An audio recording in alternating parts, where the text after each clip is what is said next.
So if I cut this one down,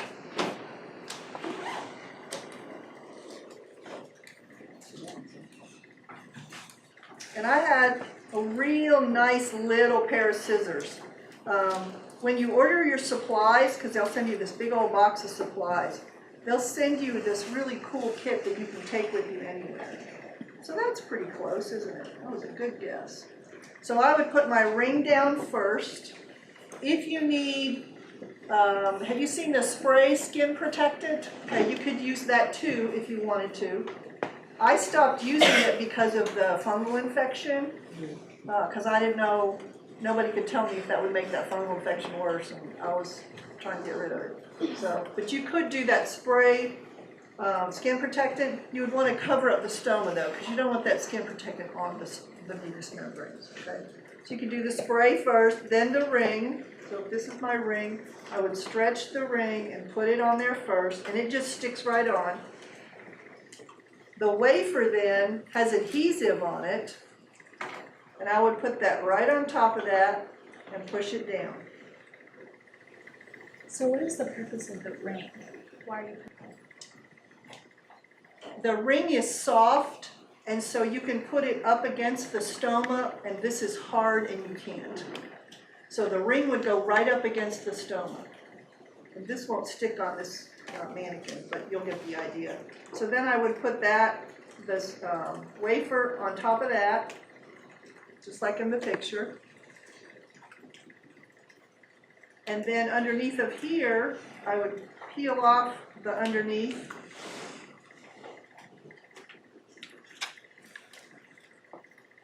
And there's more adhesive under there. And stick that down. Now my incision was right here, so I had to trim off an edge of this before I stuck down, because I'm not going to put that on top of my incision. So then I had all this nice on there, and then you take your not your bag, but your pouch, and this is like a Ziploc bag kind of seal, is what that's like. And so I would just attach it on there and seal it real good. And I was a Nazi about making sure it was sealed, because what if it wasn't? The first time I had stool, where would it be? All over where I didn't want it. And then I would always, they taught me this, you tug on it to be sure that it's sealed well. And it is. And then you make sure, in fact I would make sure even before I sealed it on there that the opening was closed, because I was afraid I was going to forget about that too. You fold up the Velcro bottom and seal that, just like that. These little tabs on the side, these little things here, are to attach to a belt. It's just an elastic belt if a patient needs extra confidence that it's not going to come off, then they can attach it to these little phalanges here and put it around the back, and so then they have a belt to provide extra support. I never let that much stool get in there that I ever worried about it falling off, because as soon as something got in there, I'm all about getting it out. I don't know how many other patients, I never talked to a patient about that, but I did not want anything in there. So I would empty it however many times a day I needed to, just to get it out of there. As a nurse, I think that's probably a occupational hazard for me as a patient in that situation. You can see on these two, you can't really see that stool. This is liquidy enough that if your pants weren't too tight, that wouldn't really show much, you know, if you had scrubs on or something like that.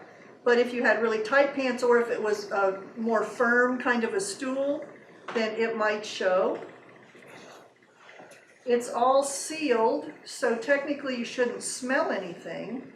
That was one of my biggest problems, is because I was always worried that people could smell that. I was assured many, many times that it couldn't be smelled, but I could always smell it. I don't know why, it was probably in my head. But I always smelled stool the whole time, whole 5 months. I always smelled stool. So as soon as it had anything in there, I would go in the bathroom and empty it. So how do you empty it? Because you don't need to change this every day.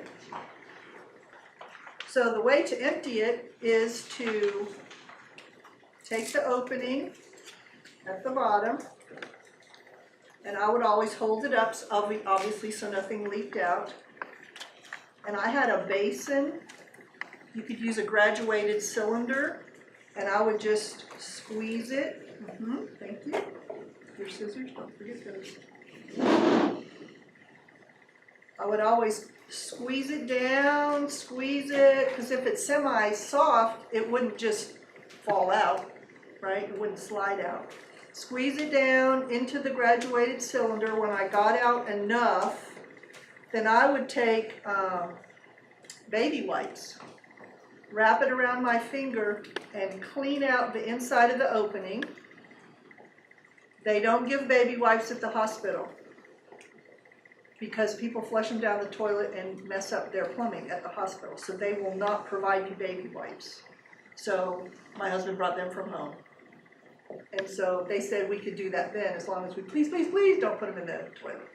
So I would clean that out because I had to seal that and roll it back up. So I always cleaned it as far as my finger would go inside of there, so that nothing would squish out, and then you just roll it back up and seal the Velcro, and you go on.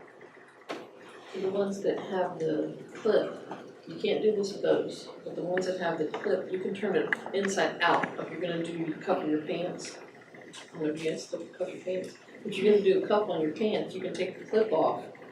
And since it's been bent around that clip, there's no stool in the bottom, so you cuff that like it's a pair of pants, and then the stool never gets to the end of it. But you'll still want to wipe it out. Yeah, you still want to wipe it out, but at least because it's if, not. like for this one, if I didn't cuff it, then there would still be a little bit of stool right in the tip there. Yep. So that takes care of that. All right, let's see, what did I forget?